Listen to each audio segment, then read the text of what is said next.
ਅਧਿਆਇ 21। ਜਦੋਂ ਉਹ ਯਰੂਸ਼ਲਮ ਦੇ ਨੇੜੇ ਪਹੁੰਚੇ ਅਤੇ ਬੇਤਫਾਗੇ ਵਿੱਚ ਜੈਤੂਨ ਪਹਾੜ 'ਤੇ ਆਏ ਤਾਂ ਯਿਸੂ ਨੇ 2 ਚੇਲਿਆਂ ਨੂੰ ਇਹ ਕਹਿੰਦੇ ਹੋਏ ਘੱਲਿਆ, ਆਪਣੇ ਸਾਹਮਣੇ ਦੇ ਪਿੰਡ ਵਿੱਚ ਜਾਓ ਅਤੇ ਉੱਥੇ ਤੁਸੀਂ ਫੌਰਨ ਇੱਕ ਗਧੀ ਬੰਨ੍ਹੀ ਹੋਈ ਦੇਖੋਗੇ ਅਤੇ ਉਸ ਦੇ ਨਾਲ ਇੱਕ ਵਛੇੜੇ ਨੂੰ ਵੀ। ਉਹਨਾਂ ਨੂੰ ਖੋਲ੍ਹ ਕੇ ਮੇਰੇ ਕੋਲ ਲੈ ਆਓ। ਜੇਕਰ ਕੋਈ ਤੁਹਾਨੂੰ ਕੁਝ ਕਹੇ ਤਾਂ ਤੁਸੀਂ ਕਹਿ ਦੇਣਾ, ਪ੍ਰਭੂ ਨੂੰ ਇਹਨਾਂ ਦੀ ਲੋੜ ਹੈ ਅਤੇ ਉਹ ਫੌਰਨ ਉਹਨਾਂ ਨੂੰ ਕੱਲ੍ਹ ਦੇਵੇਗਾ। ਇਹ ਇਸ ਲਈ ਹੋਇਆ ਤਾਂ ਜੋ ਨਬੀ ਦੀ ਮਾਰਫਤ ਕਿਹਾ ਵਾਕ ਪੂਰਾ ਹੋ ਜਾਵੇ। ਸਿਯੋਨ ਦੀ ਧੀ ਨੂੰ ਦੱਸੋ, ਦੇਖ ਤੇਰਾ ਰਾਜਾ ਤੇਰੇ ਕੋਲ ਆ ਰਿਹਾ ਹੈ। ਉਹ ਨਿਮਰ ਹੈ ਅਤੇ ਗਧੇ 'ਤੇ ਸਵਾਰ ਹੈ, ਹਾਂ ਗਧੀ ਦੇ ਵਛੇੜੇ ਉੱਤੇ। ਚੇਲਿਆਂ ਨੇ ਜਾ ਕੇ ਉਸੇ ਤਰ੍ਹਾਂ ਕੀਤਾ ਜਿਸ ਤਰ੍ਹਾਂ ਯਿਸੂ ਨੇ ਉਹਨਾਂ ਨੂੰ ਹਦਾਇਤ ਦਿੱਤੀ ਸੀ। ਉਹ ਗਧੀ ਅਤੇ ਵਛੇੜੇ ਨੂੰ ਲੈ ਆਏ ਅਤੇ ਆਪਣੇ ਕੱਪੜੇ ਉਹਨਾਂ ਉੱਤੇ ਸਜਾ ਦਿੱਤੇ ਅਤੇ ਯਿਸੂ ਉਸ ਉੱਤੇ ਬੈਠ ਗਿਆ। ਭੀੜ ਵਿੱਚੋਂ ਬਹੁਤ ਸਾਰਿਆਂ ਨੇ ਆਪਣੇ ਕੱਪੜੇ ਸੜਕ ਉੱਤੇ ਵਿਛਾਏ ਅਤੇ ਹੋਰਨਾਂ ਨੇ ਰੁੱਖਾਂ ਤੋਂ ਟਾਹਣੀਆਂ ਵੱਢ ਕੇ ਰਾਹ ਵਿੱਚ ਵਿਛਾਈਆਂ। ਭੀੜ ਜੋ ਉਸ ਦੇ ਅੱਗੇ ਜਾਂਦੀ ਸੀ ਅਤੇ ਜੋ ਪਿੱਛੇ ਆਉਂਦੀ ਸੀ, ਉਹ ਨਾਅਰਾ ਮਾਰ ਰਹੀ ਸੀ, ਦਾਊਦ ਦੇ ਪੁੱਤਰ ਨੂੰ ਹੋਸਨਾ, ਧੰਨ ਹੈ ਉਹ ਆਉਂਦਾ ਹੈ ਜੋ ਪ੍ਰਭੂ ਦੇ ਨਾਂ ਉੱਤੇ, ਉੱਚੀਆਂ ਅਸਮਾਨਾਂ ਦੇ ਵਿੱਚ ਹੋਸਨਾ। ਜਦੋਂ ਉਹ ਯਰੂਸ਼ਲਮ ਵਿੱਚ ਦਾਖਲ ਹੋਇਆ ਤਾਂ ਸਾਰੇ ਸ਼ਹਿਰ ਵਿੱਚ ਹਲਚਲ ਮਚ ਗਈ। ਉਹ ਕਹਿੰਦੇ ਸਨ, ਇਹ ਕੌਣ ਹੈ? ਭੀੜ ਕਹਿੰਦੀ ਸੀ, ਇਹ ਨਬੀ ਯੀਸ਼ੂ ਹੈ, ਗਲੀਲ ਦੇ ਨਾਸਰਤ ਤੋਂ। ਯਿਸੂ ਹੈਕਲ ਵਿੱਚ ਦਾਖਲ ਹੋਇਆ ਅਤੇ ਉਸਨੇ ਹੈਕਲ ਵਿੱਚ ਵੇਚਣ ਵਾਲੇ ਅਤੇ ਖਰੀਦਣ ਵਾਲੇ ਸਾਰਿਆਂ ਨੂੰ ਬਾਹਰ ਕੱਢ ਦਿੱਤਾ ਅਤੇ ਉਸਨੇ ਸਰਾਫਾਂ ਦੀਆਂ ਮੇਜ਼ਾਂ ਅਤੇ ਕਬੂਤਰ ਵੇਚਣ ਵਾਲਿਆਂ ਦੀਆਂ ਚੌਂਕੀਆਂ ਉਲਟ ਦਿੱਤੀਆਂ। ਉਸਨੇ ਉਹਨਾਂ ਨੂੰ ਕਿਹਾ, ਇਹ ਲਿਖਿਆ ਹੋਇਆ ਹੈ, ਮੇਰਾ ਘਰ ਪ੍ਰਾਰਥਨਾ ਦਾ ਘਰ ਅਖਵਾਇਆ ਜਾਵੇਗਾ, ਪਰ ਤੁਸੀਂ ਇਸ ਨੂੰ ਡਾਕੂਆਂ ਦਾ ਅੱਡਾ ਬਣਾ ਲਿਆ ਹੈ। ਹੈਕਲ ਵਿੱਚ ਅੰਨੇ ਅਤੇ ਲੰਗੜੇ ਉਸ ਕੋਲ ਆਏ ਅਤੇ ਉਸਨੇ ਉਹਨਾਂ ਨੂੰ ਚੰਗਾ ਕੀਤਾ। ਪਰ ਜਦੋਂ ਪ੍ਰਧਾਨ ਪੁਰੋਹਿਤਾਂ ਅਤੇ ਧਰਮ ਗ੍ਰੰਥੀਆਂ ਨੇ ਉਹ ਅਚਰਜ ਕੰਮ ਦੇਖੇ ਜੋ ਉਸਨੇ ਕੀਤੇ ਸਨ ਅਤੇ ਬੱਚਿਆਂ ਨੂੰ ਹੈਕਲ ਵਿੱਚ ਇਹ ਨਾਅਰੇ ਮਾਰਦੇ ਸੁਣਿਆ, ਦਾਊਦ ਦੇ ਪੁੱਤਰ ਨੂੰ ਹੋਸਨਾ, ਤਾਂ ਉਹ ਗੁੱਸੇ ਨਾਲ ਸੜ ਬਲ ਗਏ ਅਤੇ ਉਹਨਾਂ ਨੇ ਉਸ ਨੂੰ ਕਿਹਾ, ਕੀ ਤੂੰ ਸੁਣਦਾ ਹੈ ਕਿ ਇਹ ਲੋਕ ਕੀ ਕਹਿੰਦੇ ਹਨ? ਯਿਸੂ ਨੇ ਉਹਨਾਂ ਨੂੰ ਕਿਹਾ, ਹਾਂ, ਕੀ ਤੁਸੀਂ ਇਹ ਕਦੇ ਨਹੀਂ ਪੜ੍ਹਿਆ? ਬਾਲਕਾਂ ਅਤੇ ਦੁੱਧ ਚੁੰਘਦੇ ਬੱਚਿਆਂ ਦੇ ਮੂੰਹੋਂ ਤੂੰ ਭਰਪੂਰ ਪ੍ਰਸ਼ੰਸਾ ਕਰਵਾਈ। ਉਹਨਾਂ ਨੂੰ ਛੱਡ ਕੇ ਉਹ ਸ਼ਹਿਰੋਂ ਬਾਹਰ ਚਲਾ ਗਿਆ ਅਤੇ ਬੈਤਨੀਆ ਜਾ ਕੇ ਡੇਰਾ ਲਾਇਆ। ਸਵੇਰ ਵੇਲੇ ਜਦੋਂ ਉਹ ਸ਼ਹਿਰ ਨੂੰ ਵਾਪਸ ਆ ਰਿਹਾ ਸੀ, ਉਸ ਨੂੰ ਭੁੱਖ ਲੱਗੀ। ਸੜਕ ਦੇ ਕਿਨਾਰੇ ਅੰਜੀਰ ਦਾ ਇੱਕ ਰੁੱਖ ਦੇਖ ਕੇ ਉਹ ਉਸ ਦੇ ਕੋਲ ਗਿਆ, ਪਰ ਪੱਤਿਆਂ ਤੋਂ ਇਲਾਵਾ ਉਸ ਨੂੰ ਉਸ ਉੱਤੇ ਹੋਰ ਕੁਝ ਨਾ ਮਿਲਿਆ। ਉਸਨੇ ਉਸ ਨੂੰ ਕਿਹਾ, ਅੱਗੇ ਤੋਂ ਤੈਨੂੰ ਕਦੀ ਵੀ ਕੋਈ ਫਲ ਨਾ ਲੱਗੇ। ਅਤੇ ਉਸੇ ਵੇਲੇ ਅੰਜੀਰ ਦਾ ਉਹ ਰੁੱਖ ਸੁੱਕ ਗਿਆ। ਜਦੋਂ ਚੇਲਿਆਂ ਨੇ ਇਹ ਦੇਖਿਆ ਤਾਂ ਉਹ ਹੈਰਾਨ ਹੋ ਗਏ ਅਤੇ ਬੋਲੇ, ਅੰਜੀਰ ਦਾ ਇਹ ਰੁੱਖ ਕਿਵੇਂ ਸੁੱਕ ਗਿਆ ਹੈ? ਯਿਸੂ ਨੇ ਉਹਨਾਂ ਨੂੰ ਉੱਤਰ ਦਿੱਤਾ, ਮੈਂ ਤੁਹਾਨੂੰ ਸੱਚ ਕਹਿੰਦਾ ਹਾਂ, ਜੇਕਰ ਤੁਹਾਨੂੰ ਨਿਹਚਾ ਹੈ ਅਤੇ ਕਤਈ ਸ਼ੱਕ ਨਾ ਕਰੋ ਤਾਂ ਤੁਸੀਂ ਨਾ ਸਿਰਫ ਇਹ ਕਰੋਗੇ ਜੋ ਅੰਜੀਰ ਦੇ ਰੁੱਖ ਨਾਲ ਹੋਇਆ, ਸਗੋਂ ਜੇ ਤੁਸੀਂ ਇਸ ਪਹਾੜ ਨੂੰ ਆਖੋ, ਉੱਠ ਜਾ ਅਤੇ ਸਮੁੰਦਰ ਵਿੱਚ ਡਿੱਗ ਪੈ, ਤਾਂ ਉਹ ਹੋ ਜਾਵੇਗਾ। ਅਤੇ ਜੇਕਰ ਤੁਹਾਡਾ ਈਮਾਨ ਹੈ ਤਾਂ ਜੋ ਕੁਝ ਵੀ ਤੁਸੀਂ ਪ੍ਰਾਰਥਨਾ ਵਿੱਚ ਮੰਗੋਗੇ ਉਹ ਤੁਹਾਨੂੰ ਮਿਲ ਜਾਵੇਗਾ।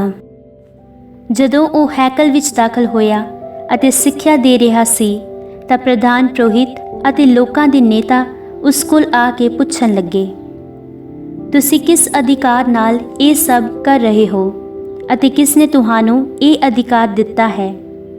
ਯਿਸੂ ਨੇ ਉਹਨਾਂ ਨੂੰ ਉੱਤਰ ਦਿੱਤਾ, ਮੈਂ ਵੀ ਤੁਹਾਨੂੰ ਇੱਕ ਸਵਾਲ ਪੁੱਛਾਂਗਾ ਅਤੇ ਜੇਕਰ ਤੁਸੀਂ ਮੈਨੂੰ ਉਸ ਦਾ ਉੱਤਰ ਦੇਵੋਗੇ ਤਾਂ ਮੈਂ ਵੀ ਤੁਹਾਨੂੰ ਦੱਸਾਂਗਾ ਕਿ ਕਿਸ ਅਧਿਕਾਰ ਨਾਲ ਮੈਂ ਇਹ ਸਭ ਕਰ ਰਿਹਾ ਹਾਂ। ਯਹੂਨਾ ਦਾ ਬਪਤਿਸਮਾ ਕਿੱਥੋਂ ਦਾ ਸੀ? ਸਵਰਗ ਵੱਲੋਂ ਜਾਂ ਮਨੁੱਖਾਂ ਵੱਲੋਂ? ਉਹ ਇੱਕ ਦੂਜੇ ਨਾਲ ਇੰਜ ਵਿਚਾਰ ਵਟਾਂਦਰਾ ਕਰਨ ਲੱਗੇ, ਜੇਕਰ ਅਸੀਂ ਕਹੀਏ ਸਵਰਗ ਵੱਲੋਂ, ਉਹ ਸਾਨੂੰ ਕਹੇਗਾ, ਤਾਂ ਫਿਰ ਤੁਸੀਂ ਉਸ ਨੂੰ ਮੰਨਿਆ ਕਿਉਂ ਨਹੀਂ? ਪਰ ਜੇਕਰ ਅਸੀਂ ਕਹੀਏ ਮਨੁੱਖਾਂ ਵੱਲੋਂ, ਤਾਂ ਸਾਨੂੰ ਜਨਤਾ ਦਾ ਡਰ ਹੈ, ਕਿਉਂਕਿ ਸਭ ਯਹੂਨਾ ਨੂੰ ਨਬੀ ਮੰਨਦੇ ਸਨ। ਇਸ ਲਈ ਉਹਨਾਂ ਨੇ ਯਿਸੂ ਨੂੰ ਉੱਤਰ ਦਿੱਤਾ, ਅਸੀਂ ਨਹੀਂ ਜਾਣਦੇ। ਤਦ ਉਸਨੇ ਉਹਨਾਂ ਨੂੰ ਕਿਹਾ, ਨਾ ਹੀ ਮੈਂ ਤੁਹਾਨੂੰ ਦੱਸਾਂਗਾ ਕਿ ਕਿਸ ਅਧਿਕਾਰ ਨਾਲ ਮੈਂ ਇਹ ਸਭ ਕਰ ਰਿਹਾ ਹਾਂ। ਤੁਹਾਡਾ ਕੀ ਵਿਚਾਰ ਹੈ? ਇੱਕ ਆਦਮੀ ਦੇ 2 ਪੁੱਤਰ ਸਨ। ਉਹ ਪਹਿਲੇ ਕੋਲ ਗਿਆ ਅਤੇ ਕਿਹਾ, ਪੁੱਤਰ ਜਾਓ ਅਤੇ ਅੱਜ ਅੰਗੂਰੀ ਬਾਗ ਵਿੱਚ ਕੰਮ ਕਰੋ। ਉਸਨੇ ਉੱਤਰ ਦਿੱਤਾ, ਮੈਂ ਨਹੀਂ ਜਾਵਾਂਗਾ। ਪਰ ਉਹ ਪਛਤਾਇਆ ਅਤੇ ਚਲਾ ਗਿਆ। ਪਿਤਾ ਦੂਜੇ ਪੁੱਤਰ ਕੋਲ ਗਿਆ ਅਤੇ ਉਹੀ ਕਿਹਾ, ਅਤੇ ਉਸਨੇ ਉੱਤਰ ਦਿੱਤਾ, ਪਿਤਾ ਜੀ ਮੈਂ ਜਾਵਾਂਗਾ। ਪਰ ਉਹ ਨਹੀਂ ਗਿਆ। ਦੋਹਾਂ ਵਿੱਚੋਂ ਕਿਸ ਨੇ ਆਪਣੇ ਪਿਤਾ ਦੀ ਇੱਛਾ ਨੂੰ ਪੂਰਾ ਕੀਤਾ? ਉਹਨਾਂ ਨੇ ਕਿਹਾ, ਪਹਿਲੇ ਨੇ। ਯਿਸੂ ਨੇ ਉਹਨਾਂ ਨੂੰ ਕਿਹਾ, ਮੈਂ ਤੁਹਾਨੂੰ ਸੱਚ ਕਹਿੰਦਾ ਹਾਂ, ਮਸੂਲੀਏ ਅਤੇ ਵੇਸ਼ਵਾਵਾਂ ਤੁਹਾਡੇ ਤੋਂ ਪਹਿਲਾਂ ਖੁਦਾ ਦੇ ਰਾਜ ਵਿੱਚ ਦਾਖਲ ਹੋ ਜਾਣਗੇ। ਕਿਉਂਕਿ ਯਹੂਨਾ ਧਾਰਮਿਕਤਾ ਦੀ ਰਾਹ ਲੈ ਕੇ ਤੁਹਾਡੇ ਕੋਲ ਆਇਆ ਅਤੇ ਤੁਸੀਂ ਉਸ ਦਾ ਵਿਸ਼ਵਾਸ ਨਹੀਂ ਕੀਤਾ, ਪਰ ਮਸੂਲੀਆਂ ਅਤੇ ਵੇਸ਼ਵਾਵਾਂ ਨੇ ਉਸ ਦਾ ਵਿਸ਼ਵਾਸ ਕੀਤਾ। ਪਰ ਜਦੋਂ ਤੁਸੀਂ ਇਹ ਦੇਖਿਆ ਤਾਂ ਬਾਅਦ ਵਿੱਚ ਵੀ ਤੁਸੀਂ ਨਾ ਪਛਤਾਏ ਅਤੇ ਨਾ ਉਸ ਦਾ ਵਿਸ਼ਵਾਸ ਕੀਤਾ। ਇੱਕ ਹੋਰ ਤਮਸੀਲ ਸੁਣੋ।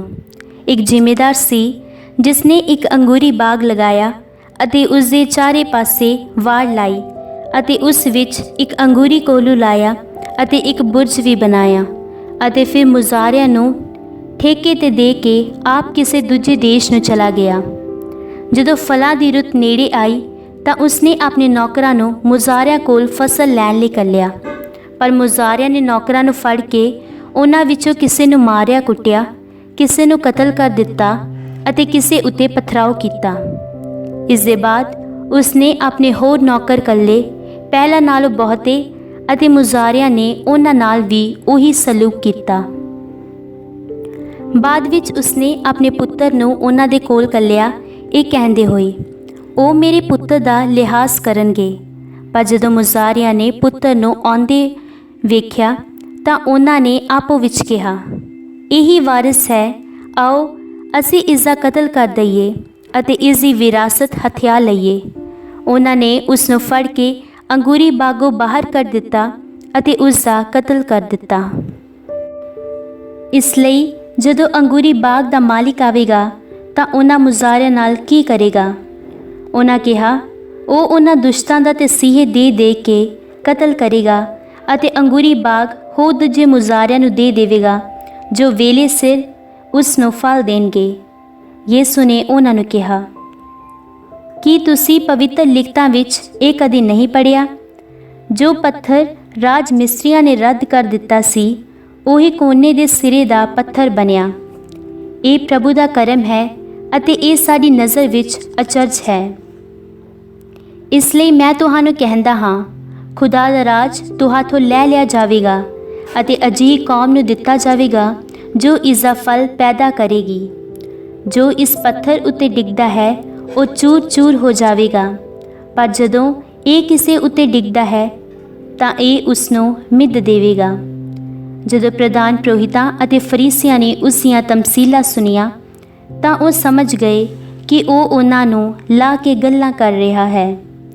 ਉਹ ਉਸ ਨੂੰ ਗ੍ਰਿਫਤਾਰ ਕਰਨਾ ਚਾਹੁੰਦੇ ਸਨ, ਪਰ ਜਨਤਾ ਤੋਂ ਡਰਦੇ ਸਨ, ਕਿਉਂਕਿ ਲੋਕ ਉਸ ਨੂੰ ਨਬੀ ਮੰਨਦੇ ਸਨ।